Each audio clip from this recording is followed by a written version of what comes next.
Service around me আপনার পরিধি এবং আপনার কমিউনিটির মধ্যে আপনার ব্যবসা শ্রীবৃদ্ধি করতে এবং যোগাযোগ স্থাপন করতে সাহায্য করে।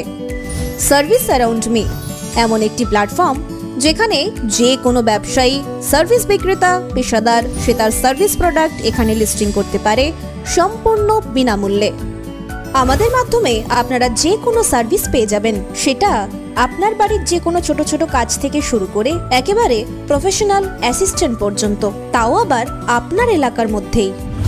এর মূল উদ্দেশ্য হলো স্থানীয় এলাকায় বিভিন্ন ধরনের সার্ভিস প্রোডাক্ট বা পেশাদারকে খুঁজে পেতে সহায়তা করা ও তাদের সঙ্গে যোগাযোগ করিয়ে দেওয়ার সুযোগ সহজ করা। সফল ব্যবসার জন্য 3টি সহজ ধাপ: register your business, service, product listing, then start your growing. আপনার প্রয়োজনে নির্দিষ্ট পরিষেবা বা প্রদানকারী খুঁজে পেতে সাহায্য করার জন্য এখনই রেজিস্টার করুন আমাদের ওয়েবসাইটে। এই সরকারের কাছে কোনো মানবিক মুখ প্রত্যাশা করা মূর্খামি। আজকের দিনটা আনন্দের দিন নয়, উৎসবের দিন নয়। আজকের মুখ্যমন্ত্রী যাওয়া উচিত ছিল উত্তরবঙ্গে।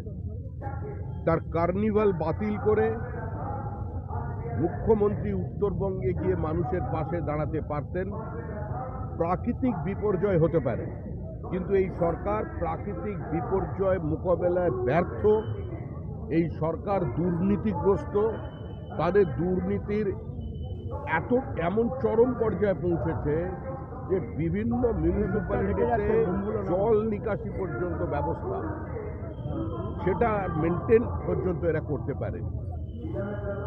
সুতরাং আজকে অন্যের ওপর দোষ চাপিয়ে লাভ নেই। এই সরকার যতদিন থাকবে পশ্চিমবঙ্গের মানুষের এটাই দুর্ভোগ হবে। 11 জন মানুষ কলকাতায় প্রাণ হারালো। আমফান থেকে তারা কোনো শিক্ষা অতীতে নেয়নি, সেটা কলকাতায় বোঝা গেল। আজকে মৃতের সংখ্যা 21 ছাড়িয়ে গেছে, বহু মানুষ নিখোঁজ আছে। আমাদের বিজেপি পরিবারও একটি ভেসে গেছে সম্পূর্ণ। এই পরিস্থিতির মধ্যে আমরা আছি। আমাদের সমস্ত কর্মীরা সেবা কার্যে, ত্রাণ কার্যে মানুষের সহায়তা করতে নেমেছেন। প্রধানমন্ত্রী প্রতি মুহূর্তে খবর রাখছেন। বিপর্যয় মোকাবেলায় সরকার ব্যর্থ।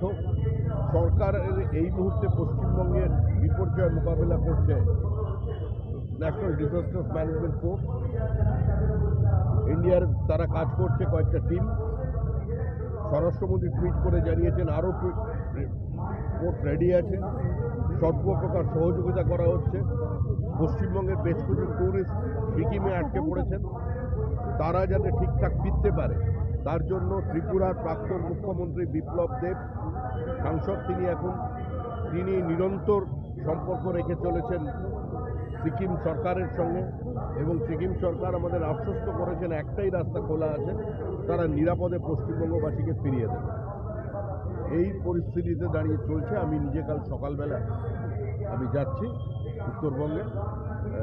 আমাদের উত্তরবঙ্গের মানুষ আশীর্বাদ করেছিল। এই সরকার উত্তরবঙ্গের মানুষের সঙ্গে প্রতারণা করেছে, বিশ্বাসঘাতকতা করেছে। ছোট ছোট নদী থেকে বোল্ডার তুলেছে, ইল্লিগাল স্যান্ড মাইনিং করেছে, নদীর গতিমুখ বদলে গেছে। বহু ফসলি জমি হাজার হাজার একর জলের তলায় চলে গেছে, জঙ্গলের কাঠ লুট করেছে। তো এদের কাছ থেকে মানুষের কোনো প্রত্যাশা নেই, আমাদেরও কোনো প্রত্যাশা নেই, ভরসা নেই সরকারের ওপরে।